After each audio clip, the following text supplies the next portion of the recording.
الحمد للہ رب العالمین والصلاة والسلام علی سید المرسلین اما بعد فاعوذ باللہ من الشیطان الرجیم بسم اللہ الرحمن الرحیم والصلاة والسلام علیک یا رسول اللہ وعلی آلک واصحابک یا حبیب اللہ والصلاة والسلام علیک یا نبی اللہ وعلی آلک واصحابک یا نور اللہ۔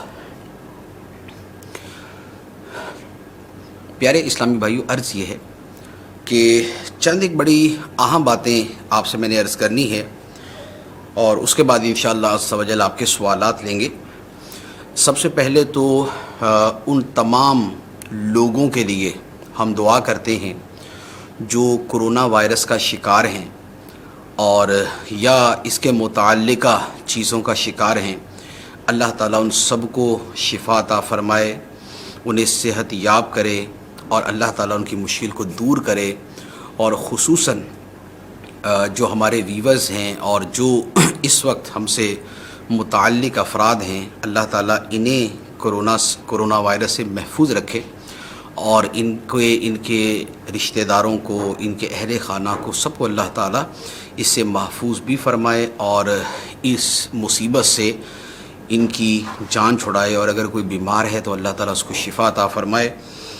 دوسری بات عرض یہ کرنی ہے کہ وقت کے ساتھ ساتھ ہمارے ہاں جو ہماری قوم کا ایک انداز ہے وہ یہ ہے کہ یہ غفلت کا شکار ہوتے رہتے ہیں، اور غفلت کا شکار اس حد تک ہو جاتے ہیں کہ اپنی صحت اور اپنی جان کے معاملے میں بھی غفلت کا شکار ہیں۔ جیسے ابھی آج کل کرونا وائرس کا مسئلہ اپنی عروج پہ ہے۔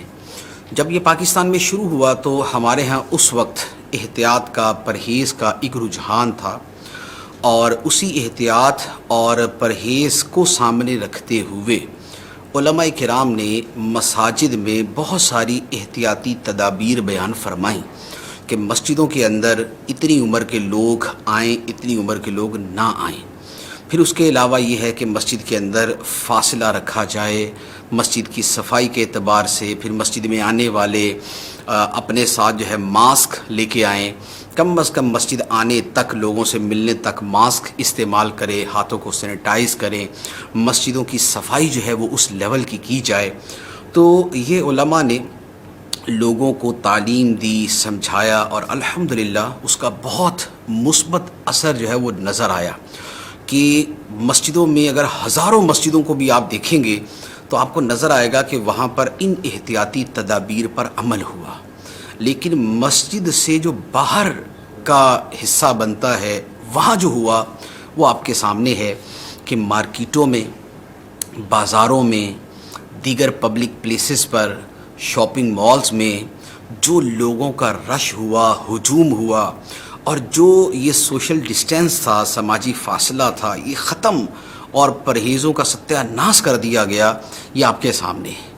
تو جو مذہبی طبقہ تھا اور جو مذہبی جگہ تھی، مسجدیں، وہاں پر تو اس پر عمل کیا گیا، لیکن اس سے باہر کی جو جگہ تھی وہاں پر افسوس کے عمل نہیں کیا گیا۔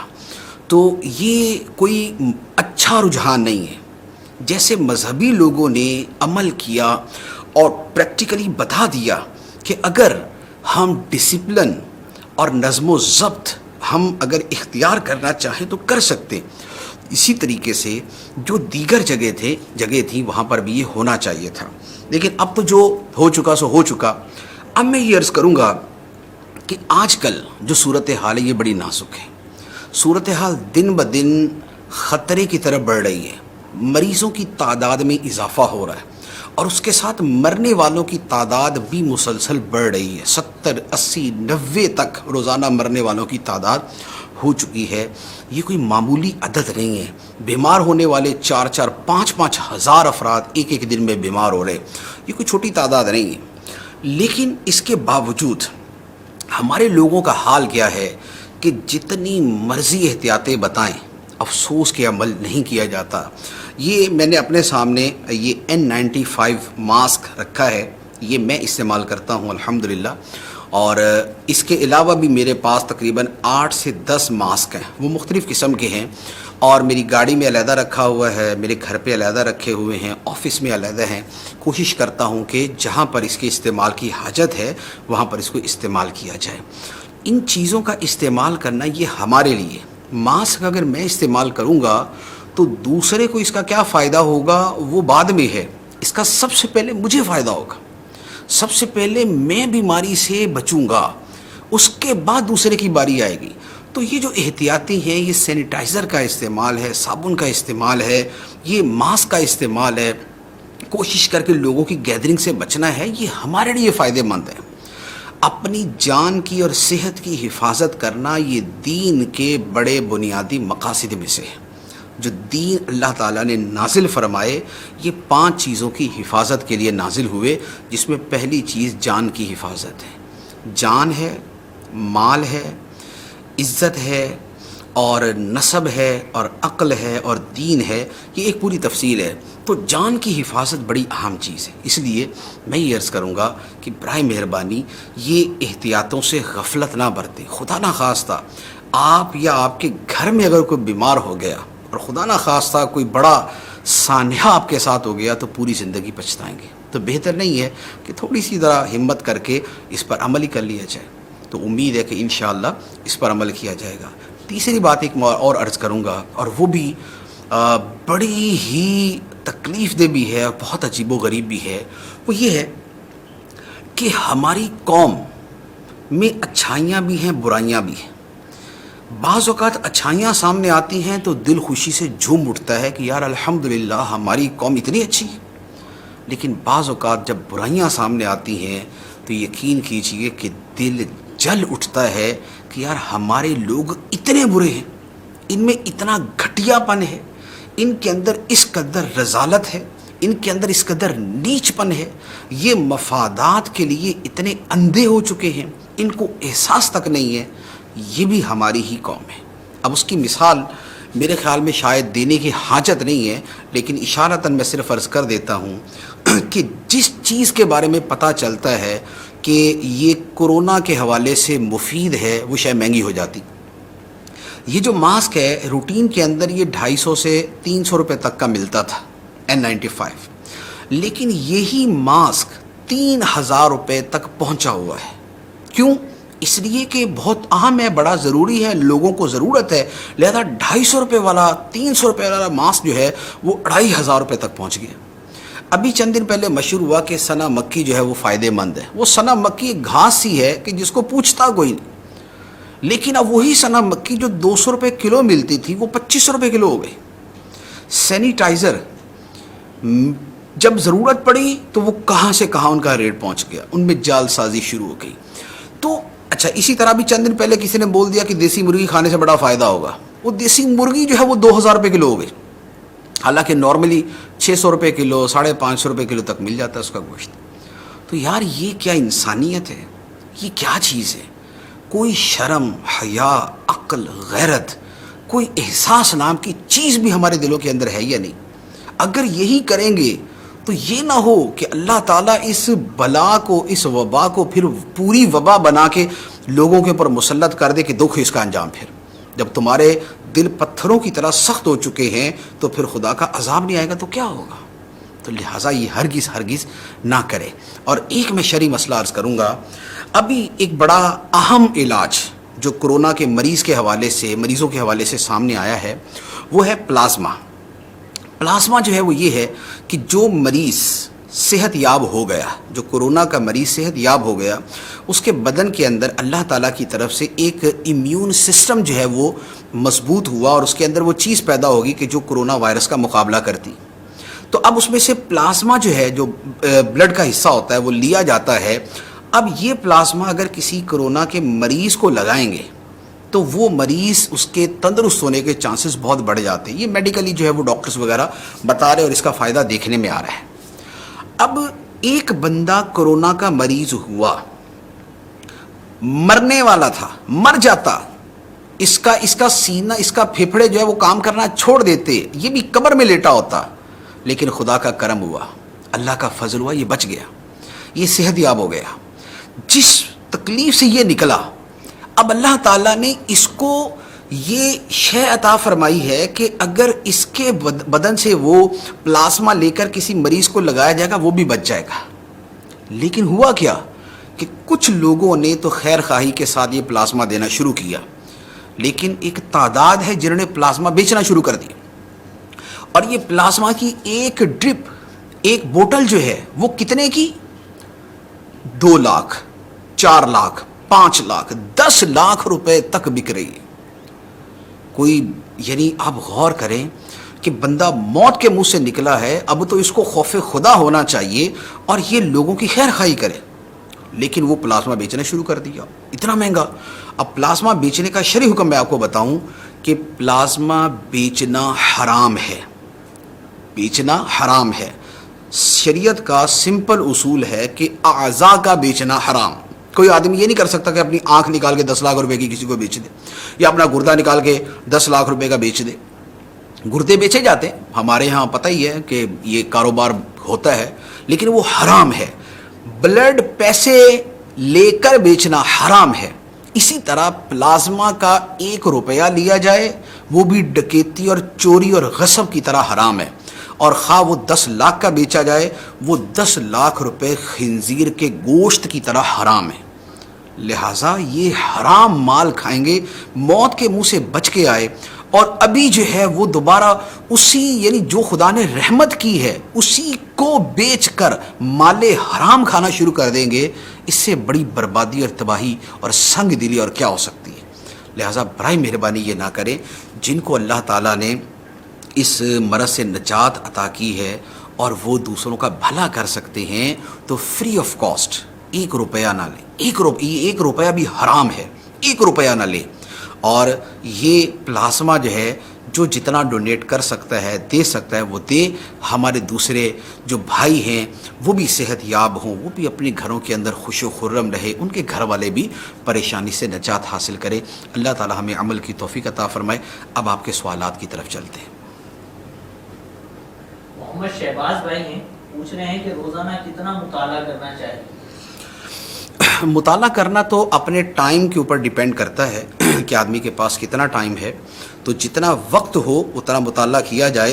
اپنے گھر کی ضروریات، اپنی فیملی کی ضروریات، اپنی کاروباری مصروفیات، ان سب چیزوں کو پورا کرنے کے بعد اب اپنی صحت کا خیال رکھتے ہوئے جو جتنا مطالعہ کر سکتا ہے اسے کرنا چاہیے. لیکن میرے خیال میں کم از کم 26 منٹ تو مطالعہ کرنا ہی چاہیے. آدھا گھنٹہ مطالعہ کرنا چاہیے. باقی اگر آپ کو 5 گھنٹے کا ٹائم ملتا ہے تو 5 گھنٹے آپ دین کی کتابوں کا مطالعہ کریں. علم کی ایک بات سیکھنا بڑی بڑی عبادتوں سے بڑھ کے ہے، نفل پڑھنے سے بڑھ کے ہے. تو آپ جتنا دین پڑھیں گے، جتنا علم پڑھیں گے، آپ کو ثواب ملتا رہے گا. محمد زہیب بھائی یہ کہہ رہے ہیں کہ مفتی صاحب سر اور داڑھی کے بالوں پر ہیئر کلر لگا سکتے ہیں؟ یعنی کہ مفتی صاحب سے تو سوال کیا ہوگا نا کہ سر اور داڑھی کے بالوں پر ہیئر کلر لگا سکتے ہیں. مفتی صاحب نہیں لگاتے، میرا اللہ کا شکر میں ویسے ہی میرے بال سے ہیں. تو ہیئر کلر لگا سکتے ہیں. بلیک کلر منع ہے. سیاہ رنگ کا کلر داڑھی پہ اور سر پہ لگانا یہ منع ہے. اور بلیک کے علاوہ ہر وہ کلر کہ جو بلیک جیسا لگے، جیسے ڈارک بلو یا ڈارک براؤن، تو یہ اودا، کاسنی، نیلا، یہ وہ کلرز ہیں کہ اگر یہ لگائے جائیں تو یہ بھی جو ہے وہ بلیک کی جھلک دیتے ہیں. ایسا لگتا ہے کہ جیسے کسی نے سیاہ کلر لگایا ہوا ہے. تو سیاہ رنگ بھی حرام ہے، اور جو سیاہ جس میں سیاہی جھلکے اور سیاہ لگے وہ بھی حرام ہے. اس کے علاوہ جو کلر ہے تو ریڈ ہے، یلو ہے، کوئی اور ہے، وہ استعمال کر سکتے، اس میں کوئی حرج نہیں. محبوب عالم بھائی پوچھ رہے ہیں کہ ظہر احتیاطی جماعت کے ساتھ پڑھی جا سکتی ہے؟ ظہر احتیاطی جماعت کے ساتھ ہرگز نہیں پڑھی جائے گی، وہ تنہا پڑھی جائے گی. غلام مصطفیٰ بھائی کا سوال ہے، پوچھ رہے ہیں کہ اگر مسجد کی تعمیرات مکمل ہو گئی ہے اور سریا سیمنٹ وغیرہ بچ گئے، کیا مسجد کے باتھ روم اس سے تعمیر کروائے جا سکتے ہیں؟ مسجد کی تعمیر کے لیے جو سیمنٹ سریا وغیرہ خریدا ہے تو تعمیر کے اندر عین مسجد اور فنائے مسجد یہ دونوں چیزیں ہی شامل ہوتی ہیں. لہٰذا اصل مسجد، عین مسجد کی تعمیر کے بعد اگر اسے وضو خانہ اور واش روم تعمیر کرتے ہیں تو ٹھیک ہے، اس میں کوئی حرج نہیں. عرف بھی یہی ہے. فاروق بھائی کا سوال ہے، کہہ رہے ہیں کہ آوان ہاشمی ہوتے ہیں، کیا انہیں سید کہہ سکتے ہیں؟ آوان ہاشمی ہوتے ہیں یہ تو ٹھیک ہے، کتابوں میں لکھا بھی ہے اور معروف بھی ہے، اور نسب کا دار و مدار شہرت پر ہی ہوتا ہے، لیکن انہیں سید نہیں کہہ سکتے۔ سید جو ہے یہ ایک پرٹیکولر ٹرم ہے۔ سید اب ہمارے زمانے میں اور ہمارے علاقوں میں جو عرف ہے وہ یہ ہے کہ سید کہا جاتا ہے حضرت فاطمۃ الزہرا رضی اللہ تعالی عنہا کی اولاد پاک کو، حضرت یعنی نبی پاک علیہ السلام کی ساری اولاد یہ سادات ہیں، یہ سید ہیں، اور اس کے بعد نبی پاک علیہ السلام کا جو نسب ہے وہ حضرت سیدنا فاطمۃ الزہرا رضی اللہ تعالی عنہا سے چلا۔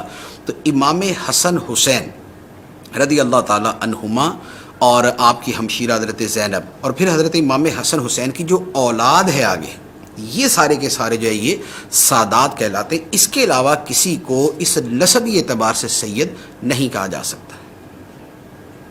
راجہ عکاس حسن بھائی ہیں، پوچھ رہے ہیں کہ اگر کوئی نماز سے پہلے موبائل سائلنٹ کرنا بھول گیا ہے اور اب نماز کے اندر موبائل بج پڑا ہے تو اب کس طرح بند کریں؟ نماز کے اندر موبائل اگر بجنا شروع ہو جائے، اس کی بیل بجے، تو اس کو بند کرنا اتنا مشکل نہیں ہوتا، کیونکہ ہاتھ لگا کے کہیں سے بھی بٹن دبائیں تو اس کی سائڈ پہ وہ بٹن موجود ہوتا ہے کہ جسے وہ کم از کم اس وقت آواز بند ہو جاتی ہے۔ تو اب اگر قیام کے اندر ہیں تو کوشش کر کے دائیں ہاتھ سے بند کر لیں، بالفرض نہ ہو سکے تو بائیں ہاتھ سے بھی بند کر لیں، تو اس سے نماز پہ فرق نہیں پڑے گا۔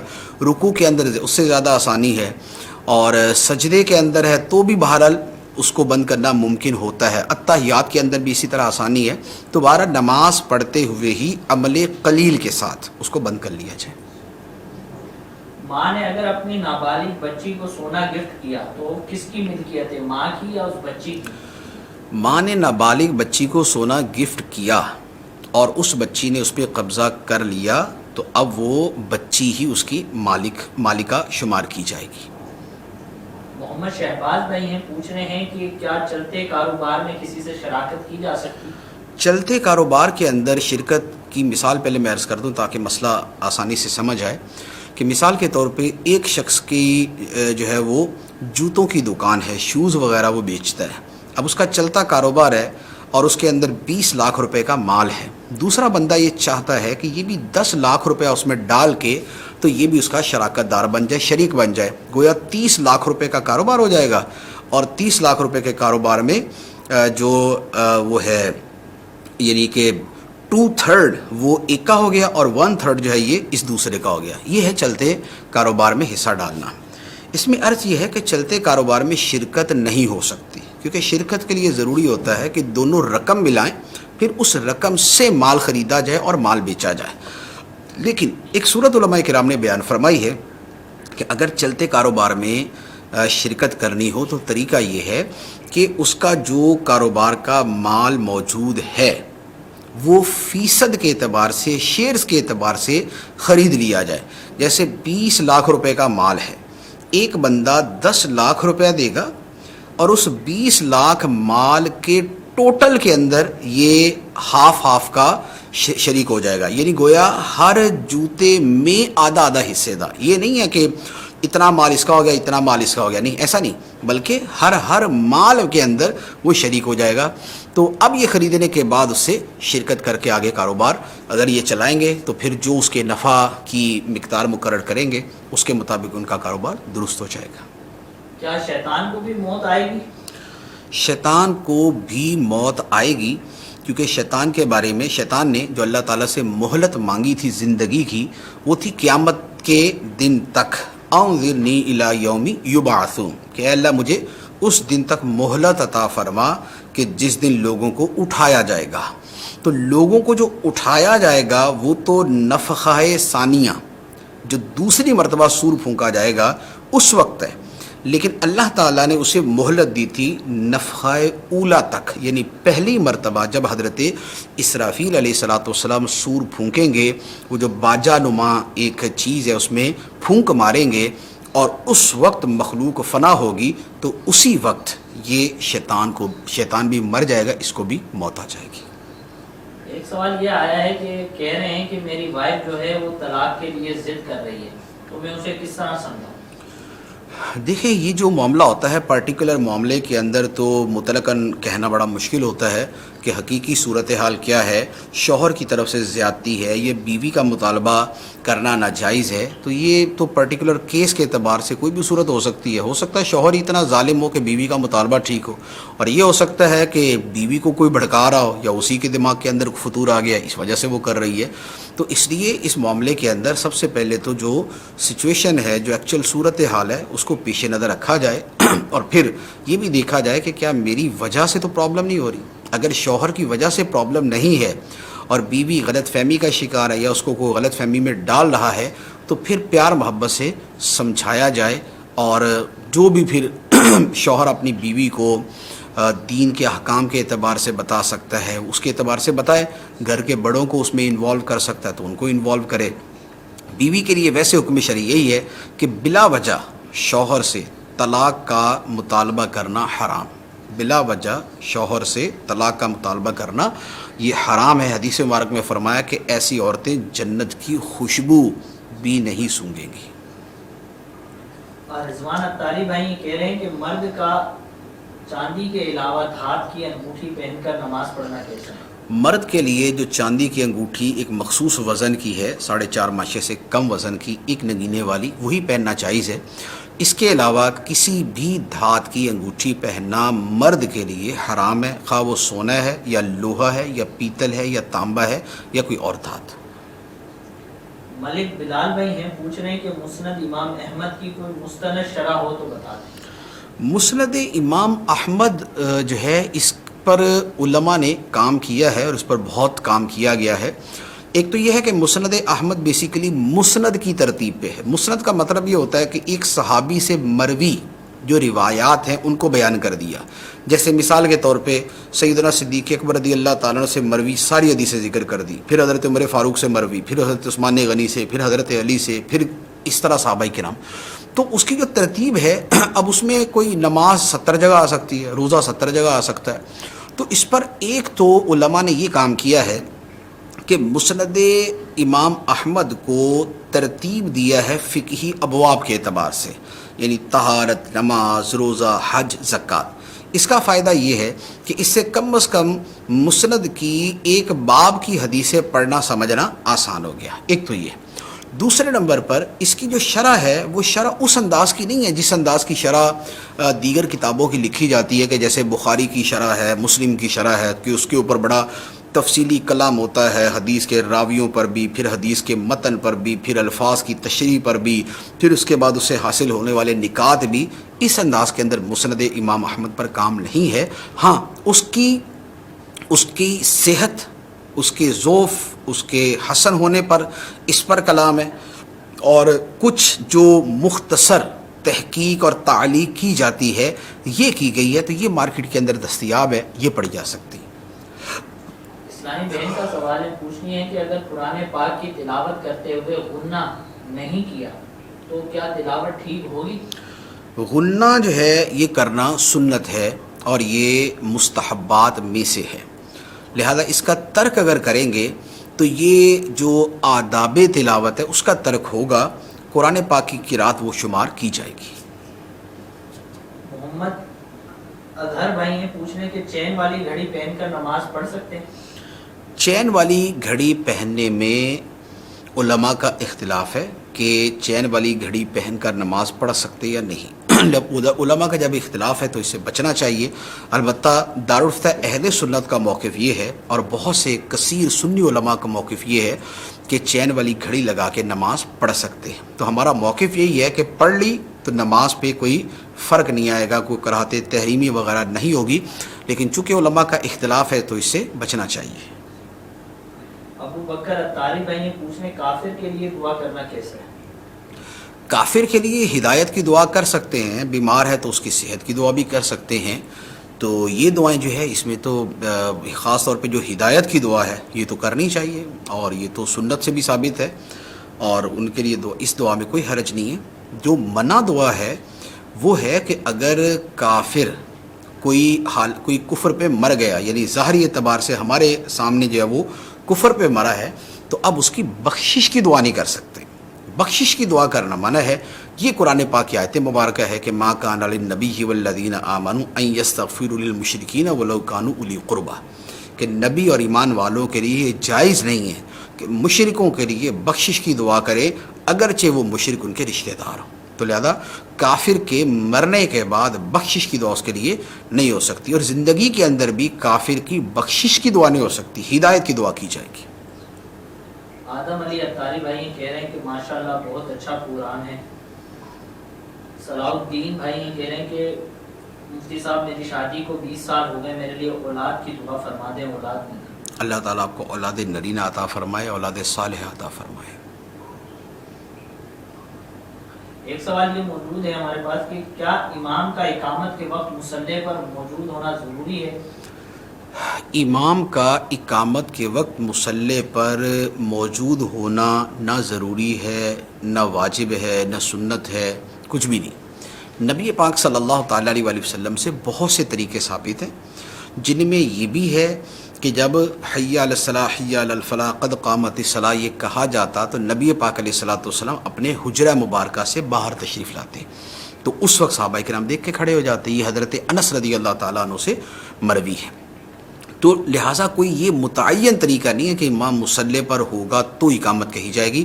یہ بھی ہو سکتا ہے اقامت شروع ہو جائے اور امام اپنے حجرے سے نکل آئے، محراب کی طرف سے نکل آئے. یہ بھی ہو سکتا ہے کہ وہ پیچھے سے اگر آئے تو وہ صفوں کے پاس سے گزرتا آئے گا. اس صورت میں جس صف کے پاس سے وہ گزرتا جائے وہ صف کھڑی ہوتی جائے. اگر وہ محراب کی طرف سے برآمد ہوگا تو اس کو دیکھ کے سارے پورے کھڑے ہو جائیں گے، اور اگر وہ پہلے سے موجود ہے تو اب ایسی صورت کے اندر پھر قد قامت حی علی الفلاح پر کھڑا ہونا چاہیے. تو یہ پورا ایک طریقہ ہے. تو مصلی پر اس کا موجود ہونا باہر کوئی ضروری نہیں. موبائل ریپیئرنگ کے لیے لڑکے کا ناخن بڑھانا کیسا ہے؟ ناخن بڑھانے کے بارے میں شرعی حکم یہ ہے کہ 40 دن تک جو ہے وہ 40 دن پورے ہو جائیں ناخن بڑھنے کو تو یہ ناجائز و گناہ ہے. لہٰذا یہ کوئی عذر نہیں ہے کہ ناخن جو ہے وہ بڑھایا جائے اور اس کے ذریعے ہی یہ ریپیئرنگ کا کام کیا جائے. وہ جو لوہے کے اور تانبے کے وہ ناخن ملتے ہیں وہ اوپر چڑھائے جا سکتے ہیں، اس کے چڑھانے میں حرج نہیں ہے. وہ کوئی انگوٹھی کی صورت نہیں ہے. تو یہ درزی وغیرہ بھی اس طرح کرتے ہیں، وہ بھی اپنا کیا نام ہے سلائی کے وقت استعمال کرتے ہیں. تو درزی ہے یا یہ موبائل ریپیئرنگ کرنے والا یا کوئی اور ریپیئرنگ کرنے والا، تو اس طرح کی جو چیز ہے تو وہ استعمال کر لے، لیکن ناخن بڑھانے کی اتنی اجازت نہیں. کیا مرد اپنا کان چھدوا کر اس میں زیور وغیرہ پہن سکتا ہے؟ مرد کے لیے کان چھدوانا یہ حرام ہے. یہ عورتوں کے لیے اس کی اجازت ہے، اور مرد اگر کرے گا تو یہ عورتوں کے ساتھ مشابہت ہوگی، یعنی ان کے جیسا کام ہوگا. اور حدیث مبارک کے اندر ایسے مردوں پر لعنت فرمائی گئی ہے جو عورتوں جیسے کام کریں، جیسے یہ کان چھدوانا یا عورتوں جیسا لباس پہننا یا عورتوں کی طرح لمبے لمبے بال رکھنا یا عورتوں جیسے عورتوں والے جوتے پہننا. تو ایسے مردوں پر لعنت کی گئی ہے. اسی طرح ان عورتوں پر لعنت کی گئی ہے جو مردوں کے ساتھ مشابہت اختیار کریں. محمد اظہر بھائی پوچھ رہے ہیں کہ ٹوپی کے بغیر نماز پڑھنا کیسا ہے؟ ٹوپی کے ساتھ نماز پڑھنی چاہیے. نبی پاک صلی اللہ تعالیٰ علیہ وآلہ وسلم امامہ شریف باندھتے تھے، اور صحابہ کرام میں بھی امامہ شریف ہی رائج تھا، ٹوپی بھی استعمال کرتے تھے. لیکن ننگے سر نماز پڑھنا جو ہے یہ مکروہ ہے اور یہ ترک سنت ہے، یہ مکروہ تنزیہی ہے، لہذا اسے بچنا چاہیے. ایک آدھ صورت ہے کہ کوئی بندہ تنہائی میں عاجزی کے طور پہ ننگے سر نماز پڑھے، لیکن وہ تنہائی میں ہی اختیار کیجیے. لوگوں کے سامنے ننگے سر نماز پڑھیں گے تو لوگ اس کو معیوب سمجھتے ہیں، اور لوگوں کی عادت سے باہر نکلنا جو ہے یہ ایک حصول شہرت کا ذریعہ ہے اور یہ مکروہ ہے، اور پھر اس کے اوپر دیگر بہت ساری بدگمانیاں ہوتی ہیں. تو لہذا ننگے سر نماز پڑھنے سے بچا جائے. حافظ کبیر بھائی پوچھ رہے ہیں اگر کسی شخص کی بیوی اور بیٹے کا انتقال ہو جائے تو اس کی وراثت میں ان کا حق موجود ہے یا نہیں؟ بیوی کا انتقال ہو تو شوہر کا اس میں حصہ ہوتا ہے، اور بیٹے کا انتقال ہو تو ماں کا اس کے اندر حصہ ہوتا ہے. تو یہ جو وراثت کے اصول ہیں ان کے اعتبار سے تو حصہ بنتا ہے. اب یہ ہے کہ کتنا بنتا ہے تو اس کا دار و مدار ورثہ کی تفصیل کے اوپر ہوتا ہے کہ کون کون سے ورثہ موجود ہیں. کیونکہ ایک صورت میں شوہر کو آدھا حصہ ملتا ہے، ایک صورت میں اس کو چوتھا حصہ ملتا ہے. اسی طرح ماں کو ایک صورت میں چھٹا حصہ ملتا ہے، ایک صورت میں 1/3 حصہ ملتا ہے، ایک صورت کے اندر جو ماں باقیہ ہوتا ہے اس کا 1/3 حصہ ملتا ہے. تو یہ مختلف صورت ہیں. اگر بیوی اور بیٹے کے انتقال پہلے ہو جائے شوہر سے تو پھر اس صورت میں ملے گا؟ بیوی اور بیٹے کا انتقال پہلے ہو جائے تو شوہر کو ملے گا یا نہیں؟ دیکھیں، بات ہمیشہ یہ ذہن میں رکھیے کہ جب وراثت کی بات کرتے ہیں نا تو فوت ہونے والے سے اس بندے کا رشتہ کیا ہے اس کے اعتبار سے سوال ہوتا ہے، ٹھیک ہے؟ جیسے بیوی اور بیٹا فوت ہو جائے، بیوی اور بیٹا فوت ہو جائے تو بیوی کے لیے یہ شوہر ہے، بیٹے کے لیے باپ ہے، لہذا بیوی کی طرف سے اس کو حصہ ملے گا کہ یہ اس کا شوہر ہے، بیٹے کی طرف سے وراثت کا حصہ ملے گا یہ اس کا باپ ہے۔ تو باپ کو بہر صورت حصہ ملتا ہے اور شوہر کو بھی بہر صورت حصہ ملتا ہے۔ رضوان بھائی ہیں پوچھ رہے ہیں کہ نماز میں درود اور دعا پڑھنا سنت ہے، اگر کوئی صرف اتحیات پڑھ کر سلام پھیر دے تو نماز ہو جائے گی؟ نماز تو ہو جائے گی لیکن سنت کا ترک ہوگا تو سنت کا ترک نہیں کرنا چاہیے۔ اگر بالفرض کو جلدی ہے کہ کبھی جو ہے وہ اتنا ٹائم نہیں ہے تو ایسی صورت میں اللہم صلی علی محمد وعلی آل محمد اتنا پڑھ لیں، یا اللہم صلی علی محمد وآلہ اتنا پڑھ لیں، یعنی کم از کم درود پاک اتنا ضرور پڑھ لیں، کیونکہ امام شافعی رحمۃ اللہ علیہ کے نزدیک درود پاک پڑھنا بھی فرض ہے، اگر نہیں پڑھیں گے تو نماز ہی نہیں ہوگی، تو ایک امام مجتہد کے نزدیک یہ نماز ہی نہیں ہوگی۔ تو لہذا ویسے تو درود ابراہیمی پڑھا جائے، دعا مانگی جائے، لیکن اگر کبھی جلدی ہو تو پھر اللہم صلی علی محمد وآلہ اتنا درود پاک ضرور پڑھ لیا جائے، اور دعا جو ہے وہ بھی شامل کر لی جائے، رب اغفر لی، اللہ مجھے بخش دے، اتنی دعا شامل کر لیجیے۔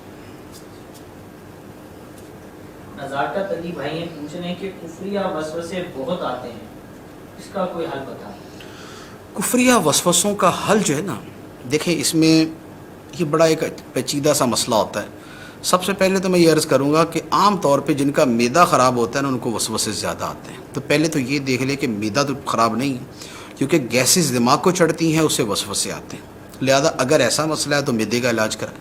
دوسرے نمبر پر یہ ہوتا ہے کہ وسوسے آتے ہیں کہ جب بندہ فارغ ہوتا ہے اور چیزوں کی طرف ذہن لے کے جاتا ہے، اپنے آپ کو کم سے کم فارغ رکھیں، زیادہ سے زیادہ مصروف رکھنے کی کوشش کریں، کیونکہ بندے کا دماغ ایک وقت میں ایک شے کی طرف متوجہ ہوتا ہے۔ اب رہی تیسری بات کہ بھی کچھ نہ کچھ تو فارغ بندے نے ہونا ہی ہوتا ہے نا، ایسا تو نہیں کہ 24 گھنٹے کولو کے بیل کی طرح وہ کام بھی مصروف رہے، تو ایسی صورت میں یہ ہے کہ لا حول شریف کا ورد کرتا رہے، اعوذ باللہ شریف اور لا حول شریف، اور جو وسوسے آتے ہیں ان کی طرف توجہ نہ دیں۔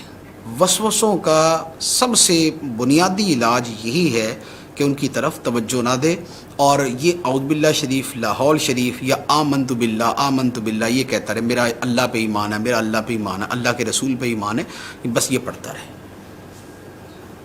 کاشف اتاری ہیں پوچھ رہے ہیں کیا آن لائن نکاح جائز ہے؟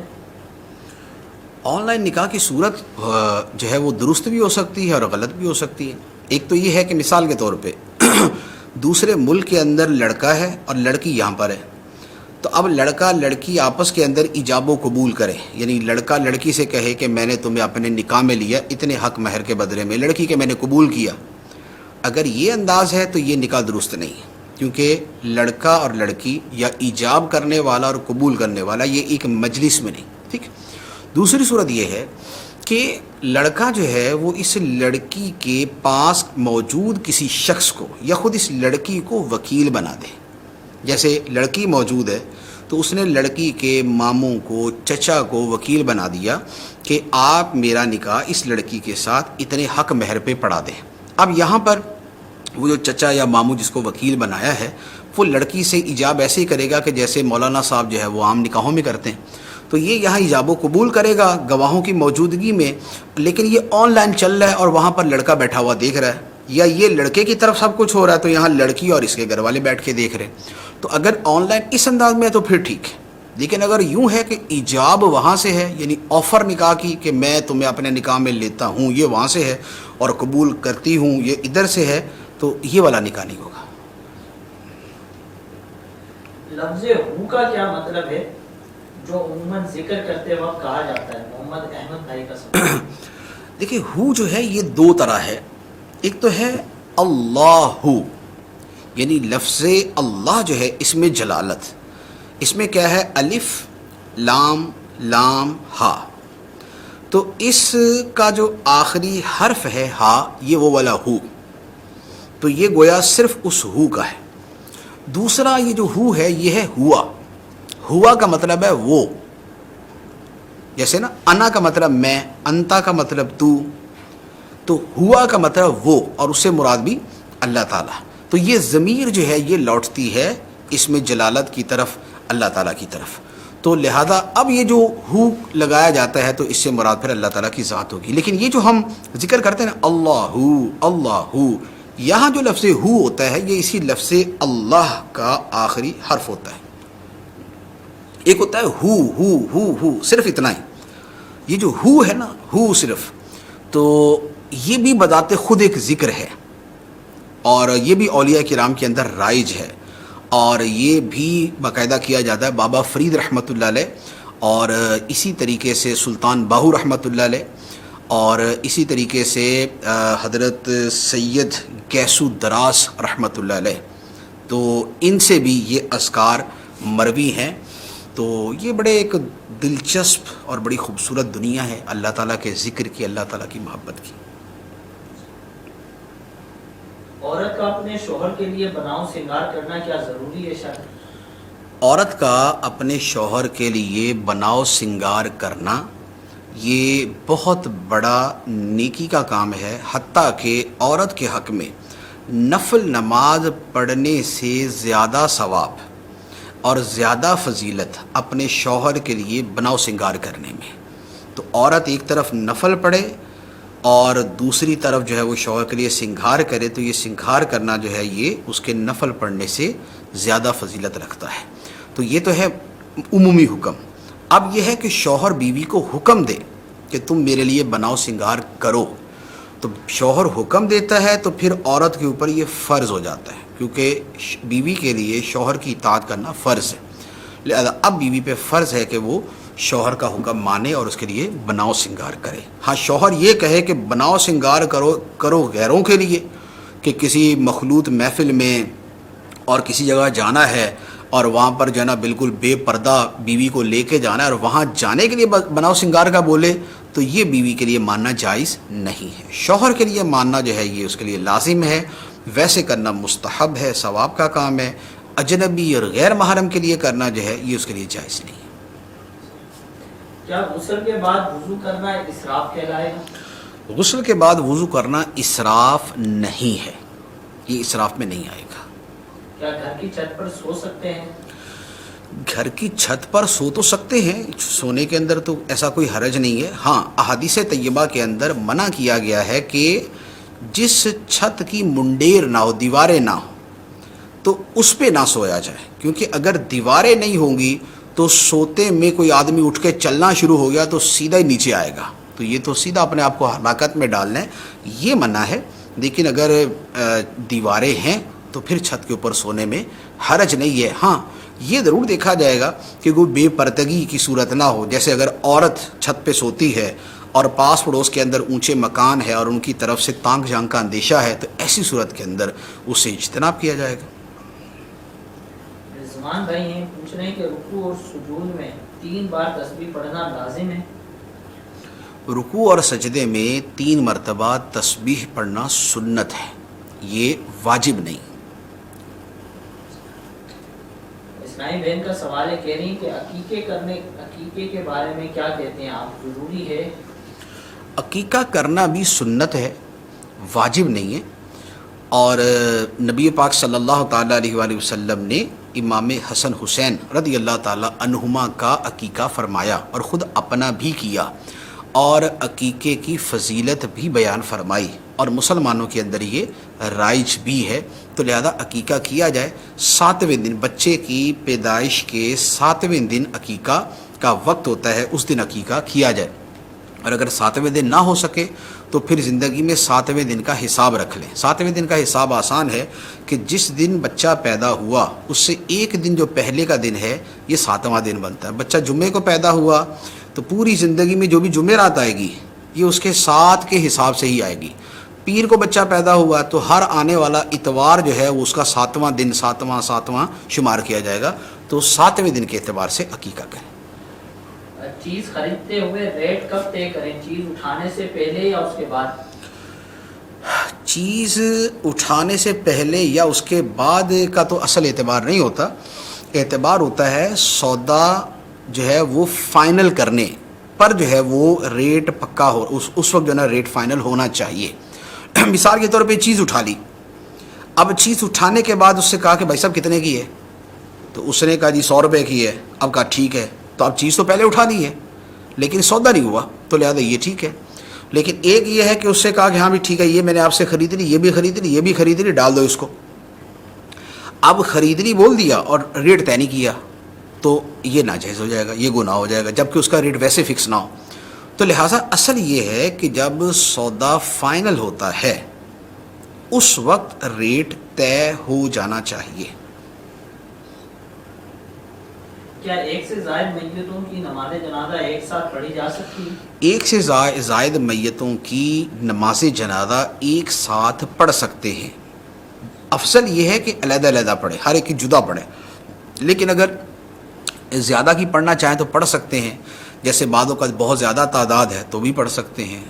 تو اب ایک ہے یا 100 ہے, سب کی اکٹھا جنازہ بھی پڑھا جا سکتا ہے. اور اس کا طریقہ یہ ہوگا کہ یا تو اس کو یوں کر کے بچھائیں کہ مثال کے طور پہ سر اور یہ پاؤں, پھر سر پاؤں, سر پاؤں, سر پاؤں, اس طریقے سے اس کی لائن بن جائے گی. اور یا یہ ہوگا کہ یوں کر کے لائن بنائیں کہ یہ میت اس کے آگے قبلے کی طرف, پھر آگے, پھر آگے, پھر آگے, پھر آگے, یوں کر کے پوری لائن بنتی جائے. تو یہ 2 طریقے اس کے صف بنانے کے ہو سکتے ہیں. تو اجتماعی نماز جنازہ بھی جائز ہے. کیا عورت کے استعمال کے زیورات پر زکوٰۃ فرض ہوتی ہے, اور گولڈ اور چاندی کے علاوہ جو جیولری ہے کیا اس پر بھی زکوٰۃ ہوگی؟ آخری سوال کہ گولڈ پر جو پہننے کا زیور ہے, جیولری ہے, کیا اس پر زکوٰۃ ہوتی ہے؟ تو اس پر زکوٰۃ ہوتی ہے. عورت کے پاس یا مرد کے پاس جو بھی زیور ہے جو اس کی ملک میں ہے, خواہ وہ پہننے کا ہے یا وہ پہننے کا نہیں ہے, دونوں صورتوں کے اندر اس پر زکوٰۃ ہوتی ہے. نبی پاک علیہ الصلوۃ والسلام کی بارگاہ میں ایک عورت حاضر ہوئی اور اس کے ہاتھوں میں سونے کے کنگن تھے. تو نبی پاک علیہ الصلوۃ والسلام نے اس پر زکوٰۃ کا حکم بیان فرمایا اور فرمایا کہ کیا تم اس کی زکوٰۃ دیتی ہو؟ تو اس کا اور نہ دینے کے اوپر وعید بیان فرمائی. تو لہذا زیور کے اوپر زکوٰۃ. اچھا, سونے اور چاندی کے علاوہ جو زیور ہے, جیسے آج کل آرٹیفیشل جیولری بہت عام ہے, تو اب کسی کے پاس آرٹیفیشل جیولری ہے تو کیا اس پر زکوٰۃ ہے یا نہیں؟ تو اس پر زکوٰۃ نہیں ہے. کسی آدمی کے پاس 10 لاکھ روپے کی آرٹیفیشل جیولری بھی پہننے کے لیے اگر ہے تو اس پر زکوٰۃ نہیں ہے, کیونکہ جو زکوٰۃ ہے وہ سونے پہ ہے, چاندی پہ ہے, کرنسی پہ ہے, پرائس بانڈ پہ ہے, اور جو مال تجارت ہوتا ہے, بیچنے کے لیے خریدا گیا مال ہوتا ہے, اس پر ہے. پھر اس کے علاوہ باقی تو گائے, بکری وغیرہ, اونٹوں پہ ہے, وہ ایک دوسری صورت بن جاتی ہے. تو جو زکوٰۃ ہے وہ ان چیزوں پہ ہوتی ہے. تو جو پہننے کے لیے آرٹیفیشل جیولری ہے اس پر زکوٰۃ نہیں ہوگی. اللہ تبارک و تعالی ہمیں شرعی احکام سیکھنے, ان پر عمل کرنے کی توفیق عطا فرمائے. آمین بجاہ النبی الامین صلی اللہ علیہ وسلم.